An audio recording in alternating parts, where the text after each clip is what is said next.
Under the lights of the silent city, in a quiet seaside city where narrow streets twisted like threads of an old forgotten tapestry, lived a girl named Leah. She loved evening walks along the shore, where the waves whispered secrets only the night could understand. Although the city was small and everyone knew nearly everyone, Leah often felt as if she were waiting for something or someone meant to appear at exactly the right moment. One foggy autumn evening, the city was wrapped in a soft silver mist. Street lamps glowed like distant stars, their light trembling on the wet stones. Leah walked along the waterfront, her steps slow and thoughtful, when she noticed someone sitting at the far end of the pier. A boy about her age sat with a guitar resting on his lap. He was quietly playing a melody, gentle, a little sad, but warm, like a memory you don't want to let go of. Leah stopped a few meters away listening. The melody seemed to blend with the sound of the sea, as if the waves themselves were turning into music. The boy looked up. "Sorry," he said softly. "Didn't mean to bother anyone." "You're not bothering me," Leah replied. "It's beautiful." His name was Arson, a newcomer who had moved to the city only a week before. He explained that he always played music when he felt lost in a new place. "It helps me understand the city," he said. "Every place has its own rhythm." Leah smiled. "If you want to understand this city, listen to the sea. It tells stories all the time." From that night on, Leah and Arson often met by the pier. Sometimes they talked for hours. Sometimes they simply listened to the waves. Even on days when the sky was stormy, they would sit under the old wooden roof near the shore and watch the rain fall into the ocean like tiny sparks. The people of the city started noticing them. Two quiet teenagers, always by the water, always with the same peaceful sparkle in their eyes. But Leah and Arson didn't mind. Their friendship felt natural, like something that had been waiting to happen long before they met. As winter approached, the city held a small lantern festival. Every year, hundreds of glowing lanterns were released into the night sky, floating like fireflies toward the horizon. Leah had always gone alone, but this time she walked with Arson. When they reached the hill overlooking the city, the view took their breath away. Below them, golden lights shimmered on rooftops. The ocean stretched endlessly, reflecting the lanterns that drifted above it. Leah held a lantern between her hands. "They say that if you release a lantern with a sincere wish, it will find a way to come true." Arson chuckled. "Do you believe that?"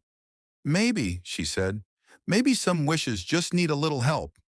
They lit the lantern together. The warm light gently touched their faces. Leah closed her eyes, thinking of a feeling she couldn't quite name, a warmth that had grown ever since she met Arsène.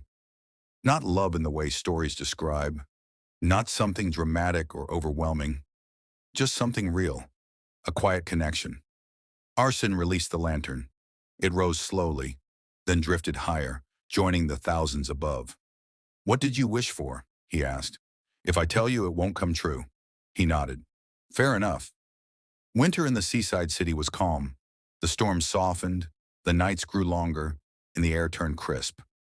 Leah and Arson spent most evenings exploring the city's hidden corners. An abandoned lighthouse, old stone stairways, small cafes with warm lights. One evening, snow began to fall, rare for their city. Leah and Arson walked along the waterfront as snowflakes landed on their coats. Everything felt quiet and gentle. "You know," Arson said, kicking a bit of snow, "I used to think moving here was a mistake. And now?" Leah asked. "Now it feels like the best thing that could have happened." Leah didn't say anything, but her smile said enough. Spring arrived slowly. Flowers opened along the streets, and the air turned warm and full of life. Leah noticed something she hadn't before. Arson's music had changed. It was brighter, hopeful, almost like sunlight turned into sound. One afternoon, he called her to the pier.